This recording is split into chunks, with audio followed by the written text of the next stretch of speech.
Assalamualaikum warahmatullahi wabarakatuh. InsyaAllah pada kali ini iaitu live talk show, iaitu bedah buku Seni Berfikir yang Hilang, karya Ustaz Asrizal Abdul Jamil Hafizahullah. Okey, live talk ini bermula pada malam ini. Kemudian malam esok juga ada bersama dengan Bro Aidil Marcellus. Kemudian selang-seli saya dan Bro Aidil Marcellus selama masa PKP ni kan. Kalau PKP sambung lagi, insya-Allah kita bersambung lagi. Okey. Seni Berfikir yang Hilang ni ialah satu buku yang saya kira menarik. Yang saya rasa buku ni dia bagus untuk pembacaan bagi terutamanya pelajar-pelajar agama ataupun semua umat Islam yang asal diri mereka itu sendiri ialah pendakwah. Okey, saya tak buka lagi dengan kutubatul hajah. Minta maaf. Innal hamdalillah nahmaduhu wa nasta'inuhu wa nastaghfiruh wa na'udzu billahi min shururi anfusina wa min sayyiati a'malina. من يهده الله فلا مضل له ومن يضلل فلا هادي له أشهد أن لا إله إلا الله وحده لا شريك له وأشهد أن محمدا عبده ورسوله أما بعد يا أيها الذين آمنوا اتقوا الله حق تقاته ولا تموتن إلا وأنتم مسلمون. InsyaAllah pada kali ini kita akan mungkin sebagai permulaan kan. Jadi enjin pun mungkin tak apa nak panas lagi. Kita akan bermula dengan siri bedah buku Seni Berfikir yang Hilang kan. Bila disebut yang hilang ni, dia merupakan satu benda yang kita takut kadang-kadang bila sebut hilang. Kadang-kadang mungkin seseorang kehilangan ahli keluarga dia. Hilang tu boleh tahan lagi, hilang jumpa tu. Yang masalah dia tu bila hilang dia tak kembali. Maksudnya dah meninggal. Okey, itu merupakan hilang yang ditangisi dan akan diingati juga. Begitulah juga dengan ilmu-ilmu ataupun bagi para pendakwah, bila ianya hilang daripada seorang pendakwah, maka ianya satu yang ditangisi dan satu yang wajar diratapi oleh semua orang Islam.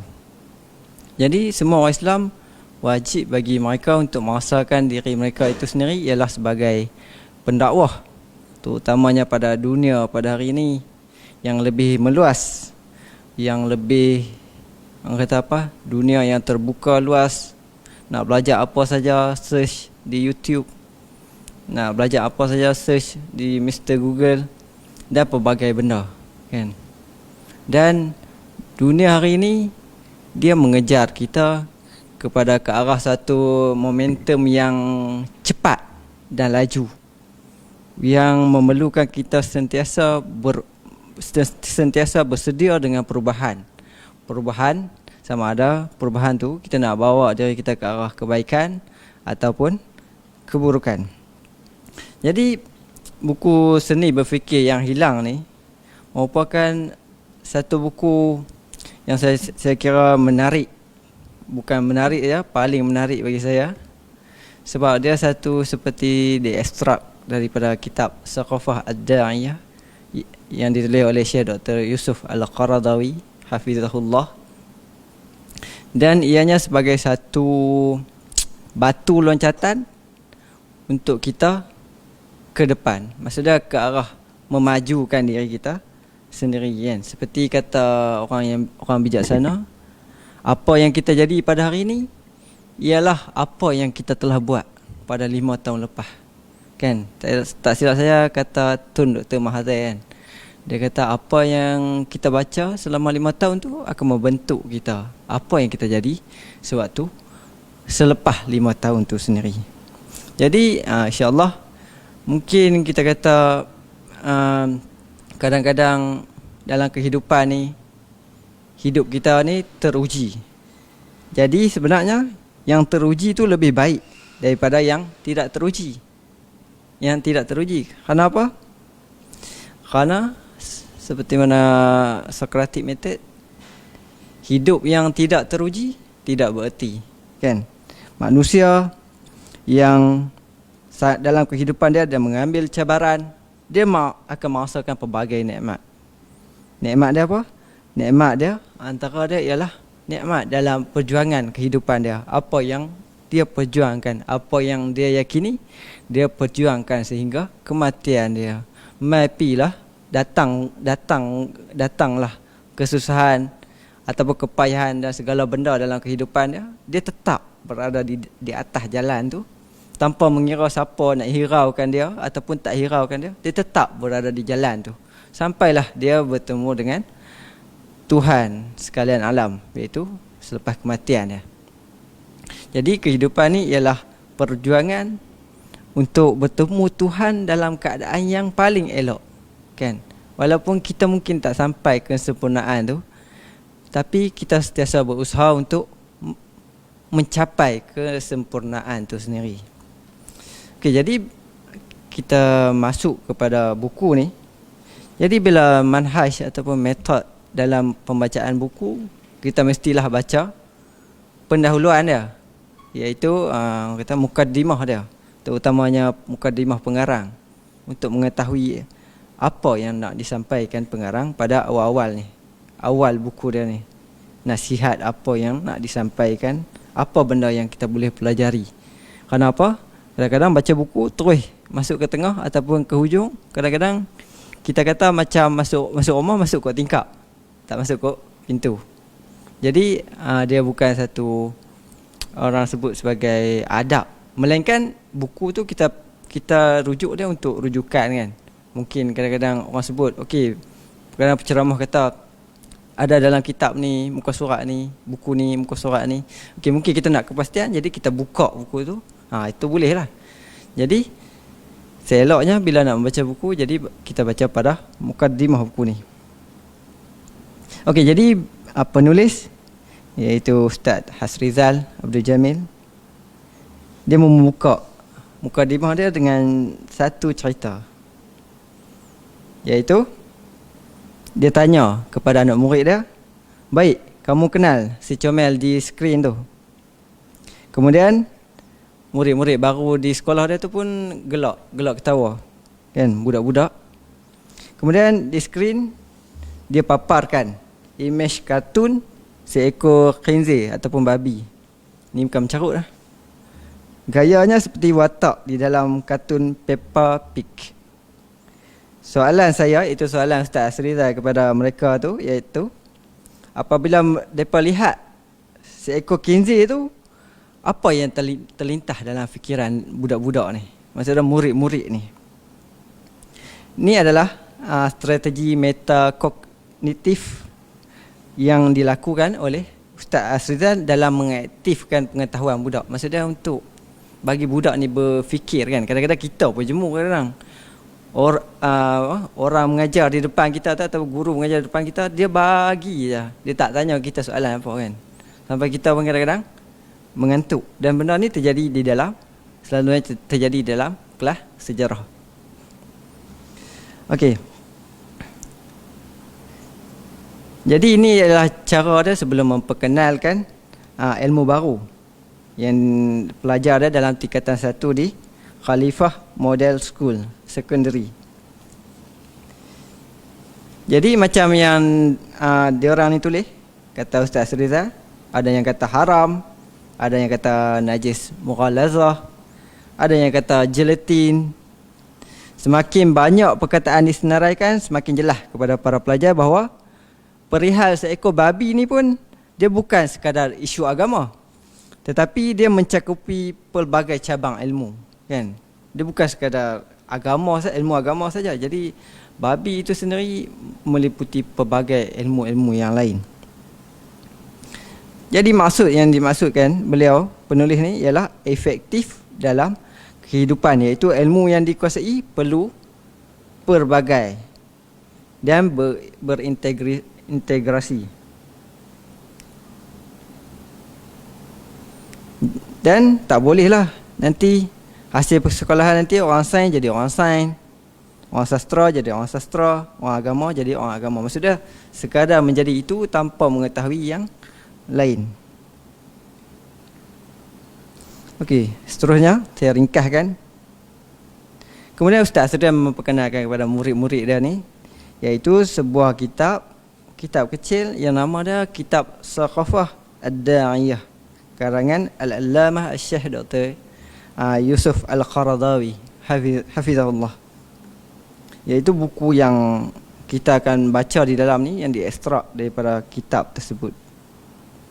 Kemudian kata penulis lagi dalam mukadimah ni, saya telah mewacanakan buku Saqafah Ad-Da'iyah ini dalam konteks hadirin yang berbeza. Ada dalam kuliah di masjid, di surau, dalam seminar, sekolah-sekolah.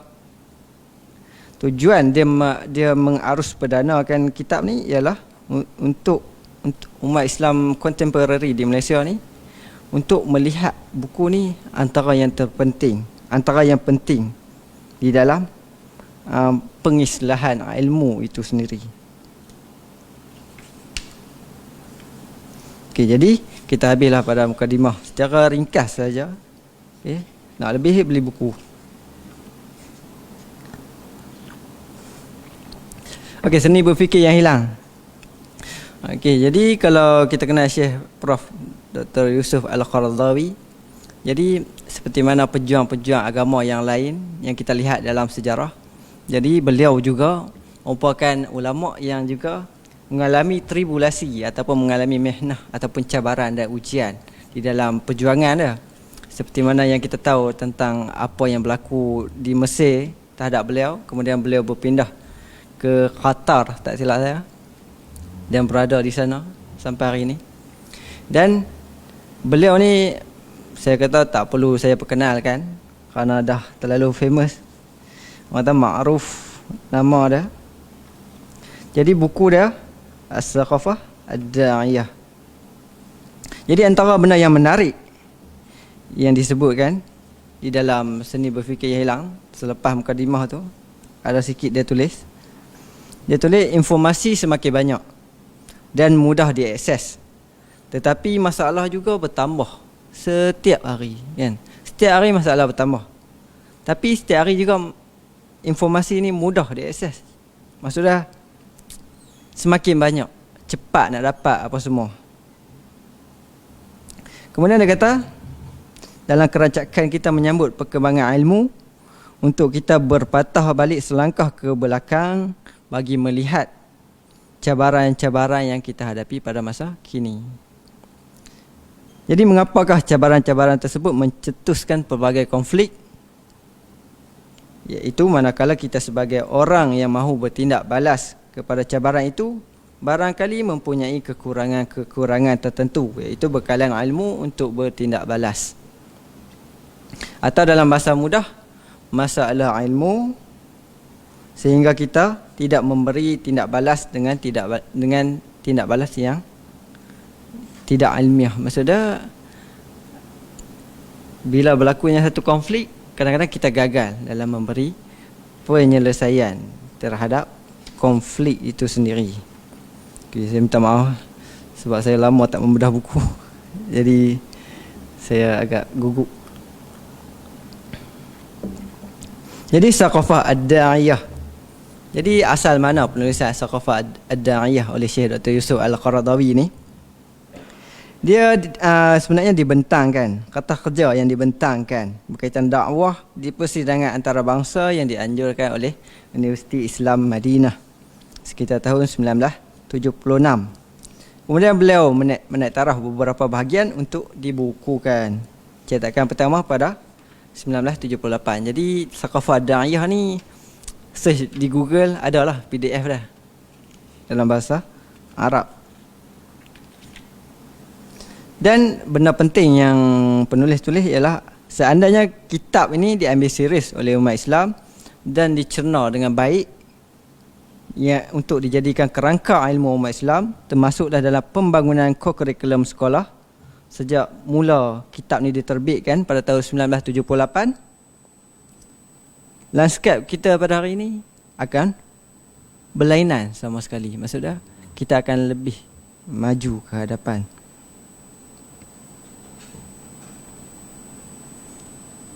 Okey, kita masuk kepada fasal umat dakwah.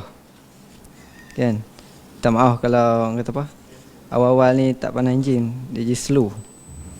Umat dakwah. Kata Syekh Dr. Yusuf Al-Qaradawi, umat Islam ialah umat dakwah, kan? Umat Islam ni ialah umat dakwah.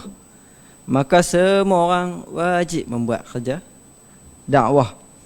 Walaupun perkataan dakwah tu sendiri barangkali agak eksklusif bagi setengah orang, tapi hakikatnya kerja dakwah ni ialah kerja semua orang. Jadi dakwah ni paling kurang apa dia? Dakwah kepada diri kita sendiri, kan. Kadang-kadang mungkin orang lain, mungkin kita dakwah kepada orang bukan Islam, kemudian dia tak masuk Islam. Mungkin kita dakwah beribu orang dan tak ada orang masuk Islam. Kemudian mungkin ada orang lain kata kita gagal dalam dakwah kita. Sebenarnya kita tak gagal. Sebenarnya kita dah berjaya memberi keyakinan kepada diri kita untuk berada teguh di dalam agama kita yang kita yakini benar. Adapun orang lain yang tak terima, kita dah sampaikan apa yang benar. Jadi tema utama kitab Saqafah Ad-Da'iyah ni ialah dakwah, kan. Bila sebut dakwah, ada orang mengantuk, tapi bila kita sebut dakwah, ianya merupakan peranan semua orang, kan. Suami terhadap isteri, anak terhadap ibu bapa, dan paling kurang terhadap diri kita sendiri.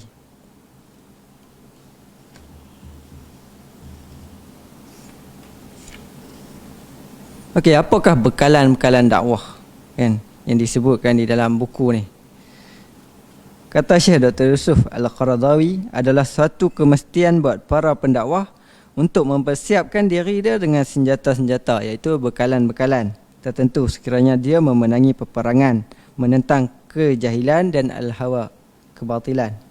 Ada 3 bekalan dakwah. Yang pertama bekalan iman. Contoh dia Pak Mantelo, kan. Pak Mantelo ni analogi saja, kan. Dia tak berkaitan dengan iman ni. Yang pertama itu bekalan iman. Contoh Pak Mantelo, dia duduk di atas atap rumah dia. Kemudian banjir. Waktu tu banjir. Kemudian ada call. Dia call lah pihak berkuasa, bomba atau sebagainya untuk ambil dia. Kemudian lepas dia call, dia tunggu. Jadi tunggu itu sendiri dengan keyakinan dan kepercayaan dia bahawa dia akan selamat. Berbanding dengan Pak Mek. Pak Mek dia tunggu, dia call, lepas tu phone dia habis bateri, tak sempat cakap alamat dan dia dan sebagainya. Kemudian ni pun orang kata apa, dia pun putus harapan. Maksud dia harapan dan keyakinan itu sendiri yang membina agama seseorang. Yang kedua iaitu bekalan akhlak.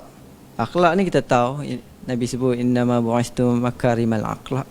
Sungguhnya innama bu'istu makarimal akhlak. Sungguhnya aku diutuskan untuk menyempurnakan akhlak yang mulia. Jadi akhlak ni kita tak perlu ulas secara panjang. Kemudian yang ketiga iaitu bekalan ilmu. Kata pepatah Arab, seseorang yang tidak memiliki tidak mampu memberi. Iaitu seorang yang tak ada apa-apa, dia tidak dapat memberi kepada yang lain.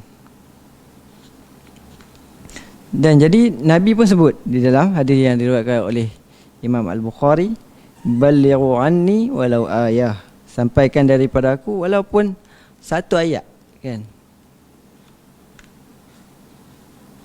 Jadi konteks utama di dalam agama ini ialah yang dibawa berkaitan bekalan ilmu ni ialah agama bukan suruh bersujud dulu, bukan suruh beriman dulu, tapi bacalah dulu, carilah ilmu, kemudian yakini, kemudian barulah datang iman, kemudian barulah datang sujud kepada Tuhan yang satu. Jadi orang Islam ialah orang yang mesti sibuk dengan ilmu. Kerja-kerja dia ialah ilmu. Jadi orang Islam, hiburan bagi orang-orang Islam ialah ilmu tu sendiri. Jadi bila PKP pun konsert tak ada, apa tak ada, dia tak kisah sangat. Sebab apa? Ilmu tu ialah hiburan bagi dia. Kemudian kita ke fasal 6, cabang ilmu.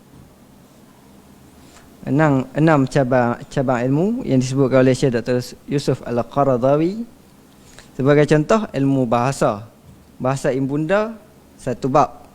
Maksudnya bahasa asal kita, bangsa kita, kan?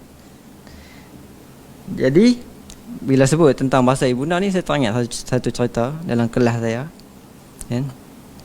Guru saya, Syekh Dr. Alauddin, beliau antara pentahqiq kitab tafsir, saya tak ingat nama apa kitab tafsir tu. Dia sebut di dalam kelas kami tu, dia sebut, bila kamu berada dalam kelas, kamu cakap Arab. Bila kamu balik ke rumah, kamu cakap bahasa ibunda kamu. Maksud dia, bahasa ibunda tu memainkan peranan dalam mewujudkan manusia itu sendiri. Bukan maksud belajar bahasa asing, dia lupa bahasa ibunda dia sendiri. Okey, jadi penulis ni merangkumkan 6 ilmu yang digariskan dalam karangan ni. Yang pertama iaitu ilmu agama, iaitu as-saqafah ad-diniyah. Yang kedua ilmu sejarah, saqafah at-tariqiyah.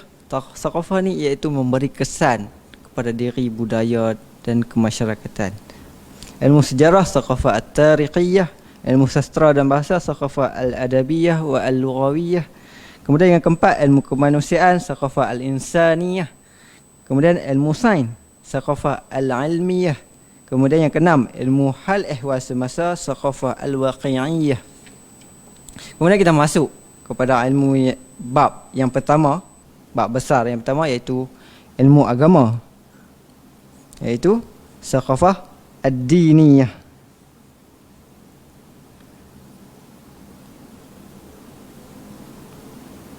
Jadi disebutkan di sini oleh penulis, kalau dakwah dijadikan pendorong untuk kita belajar, dengan sendiri dia ada perkembangan, peningkatan dalam pembelajaran kita, dalam meningkatkan diri sendiri.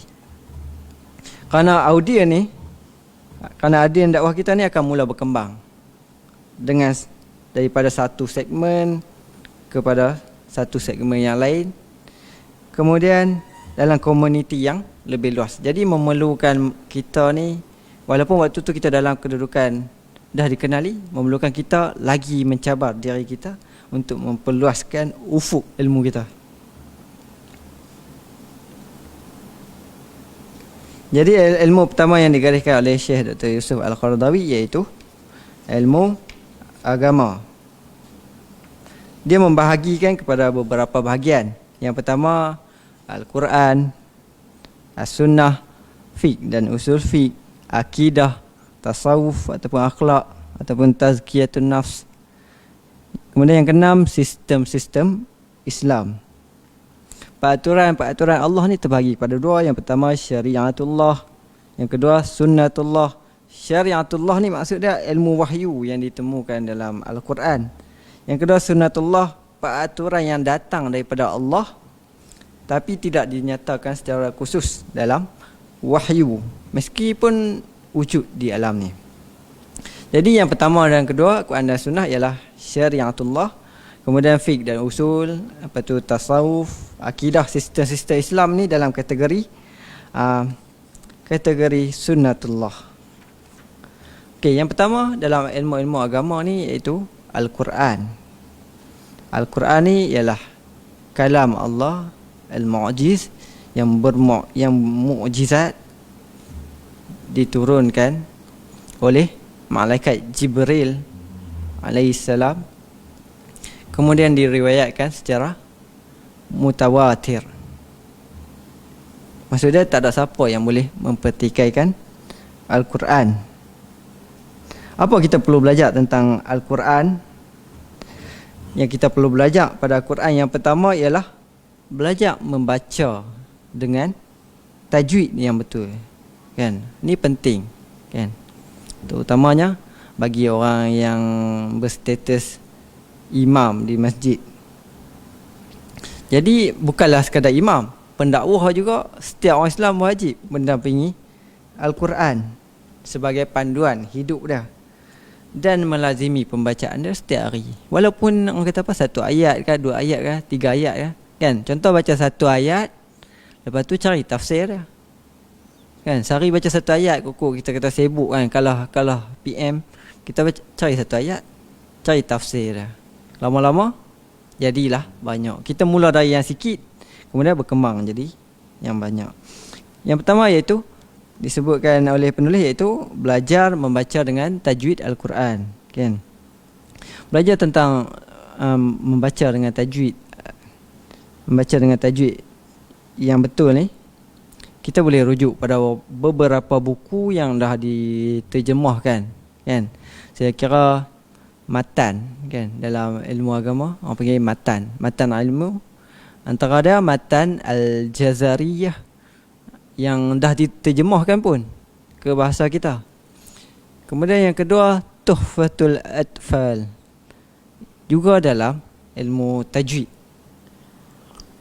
Jadi boleh rujuk pada dua buku ni untuk pembacaan kita. Matan ni dia ringkas dah, syair dah, dia lebih kurang macam syair je. Dia ringkas aja, kan, dalam musim PKP ni kan. Tidak bangun, tidak makan. Boleh lah. Sebelum tidur tu, dengan selepas tidur tu, bangun, hafal satu rangkap orang kata, satu rangkap ni ke, matan Jazariyah ke, Tuhfatul Atfal ke, hafal tu sambil tengok terjemahan. Sebab buku-buku terjemahan ni banyak lah. Kemudian syarah-syarah ataupun penjelasan-penjelasan terhadap matan tajwid ni pun dah terlalu banyak dah. Dan tak terkira dah. Orang kata apa, ustaz-ustaz kita di YouTube apa dah banyak dah. Di TV-TV ada mengajar tajwid apa semua kan. Ada polis mengaji apa semua. Jadi benda-benda ni kalau satu hari kita mati, kita jumpa Tuhan, Tuhan tanya pasal apa tak mengaji Al-Quran, kita tak dapat bagi alasan lah, kan? Melainkan orang kata apa, waktu tu kita terperangkap dalam perkampungan orang asli yang betul-betul asli lah. Maksudnya internet tak ada, wifi tak ada, tu mungkin lah. Jadi ilmu tajwid Al-Quran. Kemudian demikian yang disebut oleh Imam Hasan Al-Banna kepada para aktivis Ikhwanul Muslimin. Asas kepada perjuangan Islam ialah keakraban dengan Al-Quran. Saya teringat waktu saya belajar dalam kelas Usul Al-Ahkam. Usul Ahkam ni nama lain bagi usul fiqh, ilmu usul fiqh. Waktu awal kami belajar, saya terkejut sebab waktu tu ustaz saya kata, kalau kamu tak rasa Al-Quran ni agung dalam diri kamu, jadi tak payah belajar ilmu usul fiqh ni. Sebab apa? Ilmu usul fiqh juga ialah ilmu yang daripada Al-Quran. Begitu juga dengan ilmu hadis dan sebagainya, kan? Ilmu hadis juga macam tu, kan? Ada saya belajar, ada sebelum habis kelas macam tu lah, guru-guru selalu berpesan, baca hadis baca juga, tapi Al-Quran jangan lupa, kan? Sebab kadang-kadang ada orang yang baru belajar, dia nak share lebih dia sampai melupakan Al-Quran. Jadi kembali pada Al-Quran. Al-Quran tu tetap macam mana pun tetap basic. Hebat mana pun kita, buku hebat mana pun kita baca, Al-Quran tu lebih hebat daripada semua benda-benda yang kita baca. Dia lebih dia sempurna daripada semua buku-buku yang kita baca.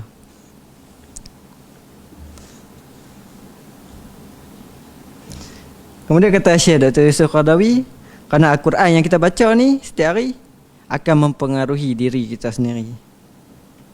Kemudian akan mempengaruhi pemikiran dan pemahaman kita itu sendiri. Jadi Al-Quran ni mencorakkan kehidupan, mencorakkan segala-galanya dalam kehidupan kita, membentuk peribadi kita itu sendiri. Okey, dalam masa yang tinggal ni, kita try habiskan tentang Al-Quran. Kemudian penulis menceritakan tentang pengalaman dia dengan Al-Quran, tentang kisah dia di Jordan dan sebagainya.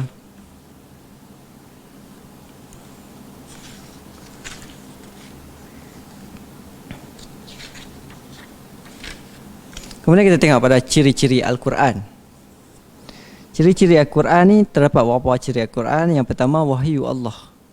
Wahyu Allah ni yang menghidupkan hati orang-orang beriman, manusia itu sendiri, kan? Kadang-kadang dia tak beriman lagi, tetapi Al-Quran tu berjaya menjentik hati dia itu sendiri.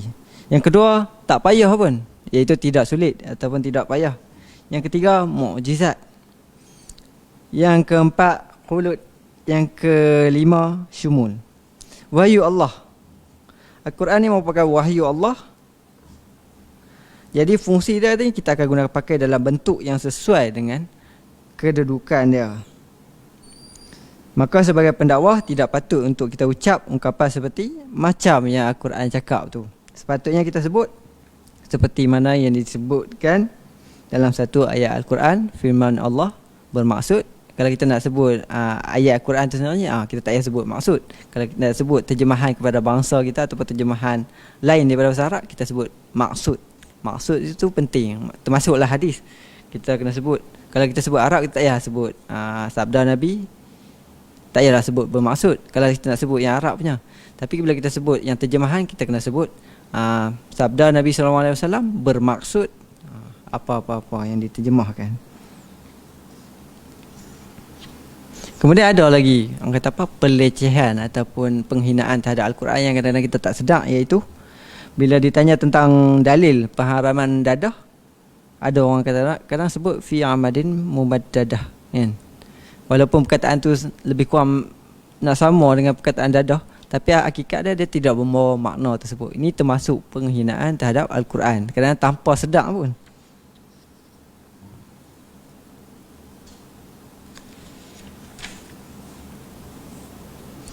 Okey, jadi dalam Al-Quran ni, Al-Quran bagi diri orang beriman dia perlu tinggi. Bagi diri orang Islam dia perlu tinggi. Dia boleh kena ambil pengajaran di dalam dia. Tak silap saya, ada satu kitab yang dihadiahkan oleh kawan saya, Al-Mu'tasar fi Tafsir Al-Quran, yang ditulis oleh para ulama tafsir. Ringkas saja. Saya jumpa terjemahan dia dalam bahasa Indonesia, tapi boleh kita fahami. Tafsir yang ringkas, satu jilid saja, kan? Yang kita boleh baca 2 muka surat, 1 muka surat pun tak apa sehari. Kemudian yang kedua, Al-Quran ni tak sulit. ciri Al-Quran ni tak payah pun, kan? Seperti mana disebutkan Allah Subhanahu Wa Taala, a'udzubillahi minasyaitonir rajim, walaqad yassarnal Quran lizikri fahal mim mudakkir. Dan demi sungguhnya kami telah mudahkan Al-Quran untuk peringatan dan pengajaran. Maka adakah sesiapa yang mahu ambil peringatan dan pelajaran daripada dia? Antara kehebatan Al-Quran ni, kalau kita sedar, ialah ianya sentiasa sesuai dengan tahap ilmu kita, kan? Orang makcik di kampung boleh baca Al-Quran, boleh faham Al-Quran. Malahan sampailah orang kata apa? Orang Prohmadiyah pun boleh faham Al-Quran. Jadi dia satu keajaiban, iaitu dia tak payah sebenarnya. Dia mampu sesuaikan. Sebab apa dia tak payah? Sebab dia diturunkan oleh pencipta kita. Dia tahu keadaan diri kita. Jadi Al-Quran ni merupakan kitab yang ajaib, kan? Jadi bila sebut kitab ajaib, bukanlah kitab yang kita letak di atas amari, lepas tu kita biar berdebu, kan? Waktu mati baru kita baca. Bukan macam tu. Jadi Al-Quran ni benda yang Al-Quran ni ialah kalam Allah yang kita kena baca setiap hari, kan? Kemudian yang ketiga iaitu mukjizat. Al-Quran ni merupakan mukjizat atau disebut juga sebagai ilmu i'jaz. Jadi Al-Quran ni bersifat melemahkan penentang dia. Okey, yang seterusnya iaitu khulud.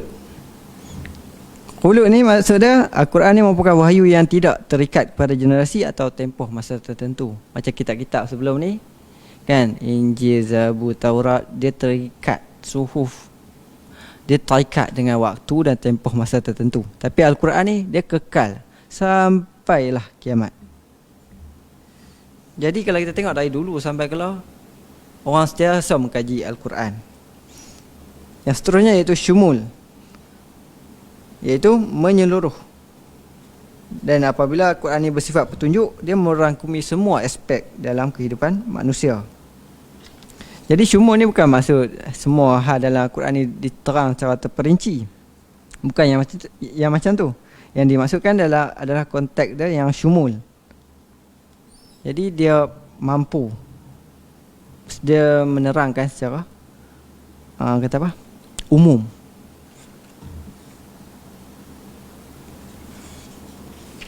Kemudian di dalam Al-Quran ni dia ada ulum Al-Quran, ilmu-ilmu Al-Quran, kan? Ulum Al-Quran. Kemudian dia ada ilmu tafsir.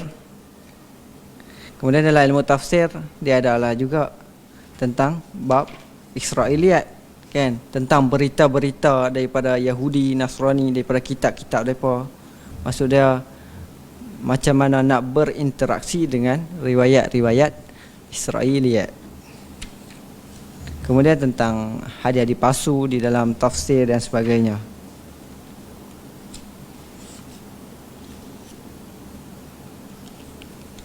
Okey, jadi di dalam tafsir kalau kita tengok,